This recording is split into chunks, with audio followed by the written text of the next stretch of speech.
All right, so welcome back to another episode of Inside Access Control. Very excited today to have George Brostoff with me today. He's from Sensible Vision, the CEO. George, really appreciate you taking the time. Thank you.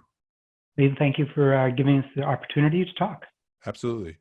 So why don't we start it off with just give a background on who you are, what Sensible Vision is, what you all do, some of the secret sauce of what makes you all special.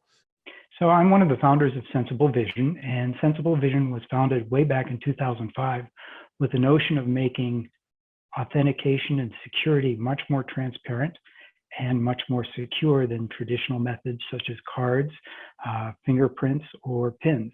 And so as a startup company, we wanted to make sure that we developed the technology, got certain fundamental patents on the technology to make it work, and then we're around for when the market would really take off. So we've, over the years, put out over 30 million licenses of our solution on computers from Dell, with partners such as Intel and Logitech and others, and really have, in the last couple of years, really seen a tremendous amount of interest in our solution in the access control world to make access to buildings, access to facilities, and access to homes much more secure, transparent, and convenient.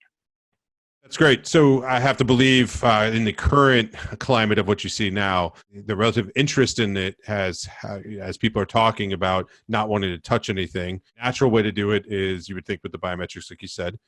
So I have to believe the interest has been increased over the past couple of weeks. Is that fair to say? Well, actually, the interest has been increasing for the last couple of years. For a long time, we were the only ones talking about face recognition. And then in 2017, there was a watershed moment when Apple announced Face ID on the phones. And then all of a sudden, the things that we've been talking about for years were now being talked about by others. Before that, I think people thought of face recognition as only something in the Minority Report or something like that. So the first watershed moment was back in 2017. And then once again, I think with the whole COVID-19, yes, there's a tremendous amount of interest. And interestingly enough, what has really changed there is that for about the past year or so, people were really raising issues on anything related to tracking or biometrics in general, because there was concern about privacy. And a lot of that concern, I believe, was driven by people not understanding the technology, and also for the need for regulations and laws to catch up to the technology, as is oftentimes the need in the case. But now that people realize some of the benefits of the technology, I think we're having a balanced and more rational discussion, and there is a tremendous amount of interest. It's interesting. Coming out of a crisis is the ability to have a balanced and level-headed conversation, which you wouldn't think would happen. Congress passed some legislation now that they haven't been able to do for years, right? Yeah, I guess it's funny. Crazy things could happen on that end. So talk to me a little bit more about the actual use case around it, if you don't mind. So when we say touchless and facial biometrics, give us a little bit of background on exactly what that means. Well, what it means is, traditionally, if we were looking at physical access control and building access, for example, you'd have to walk up and either touch a keypad and put in an entry, take a card out, touch a card. More recently, maybe take your finger and touch your finger down to a sensor to gain access and to be granted access.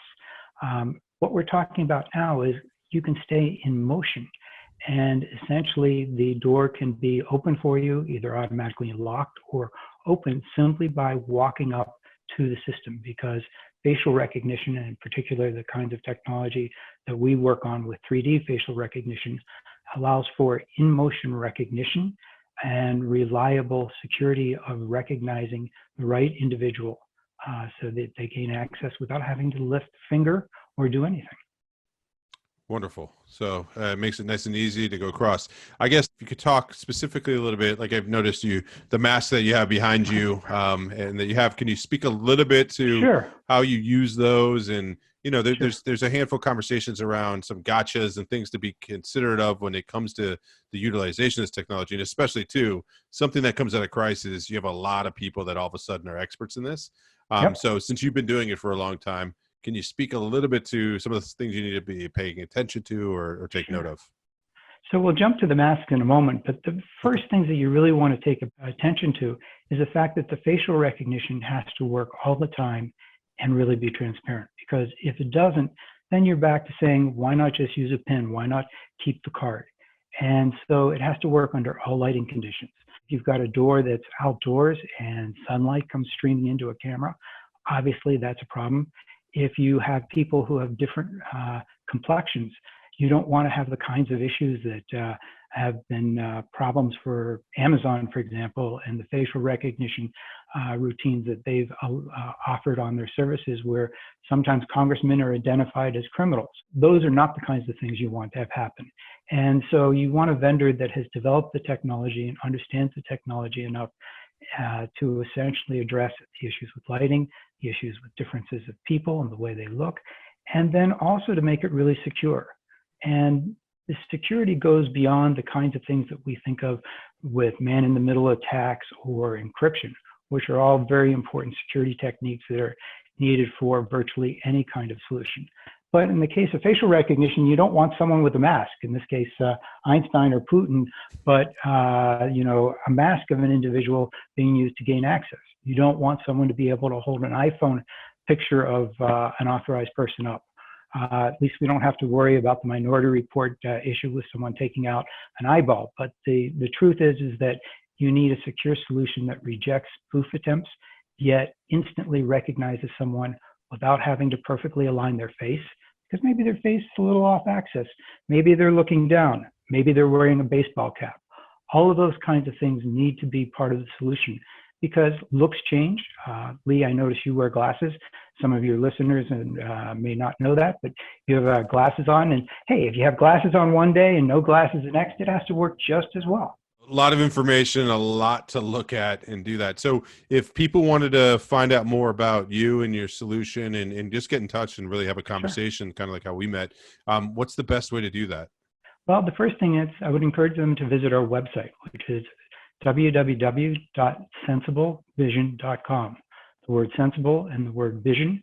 And what you can learn about there is how facial recognition works. More importantly, why certain things such as doing facial recognition in 3D, where we can actually rotate the model of a person's face so we can get all the details, how we can use it so that if someone has very dark colored skin, it's the same analysis that if they've got very light colored skin, and really have very reliable face recognition that's fast and convenient.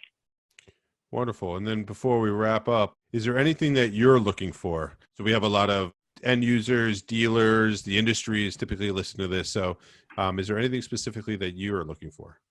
Well, I think what we like to partner with are companies that are looking to innovate and improve their customer experience and differentiate their products by offering the fastest, most transparent way of gaining access. And whether that's logical or physical access, we do a lot of things replacing passwords in hospitals. Our system is used to basically gain access to medical records in a very transparent way. And then if the person steps away and, for example, hands a tablet to someone else, it secures the medical record automatically and then switches to a new profile. So these are the kinds of things that we can do.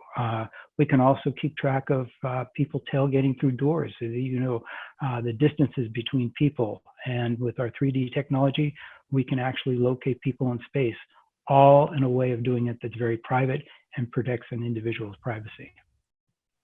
Thank you, George. I really appreciate you spending the time with us today. Give us a little bit more information around facial recognition, touchless, a bit about your business, and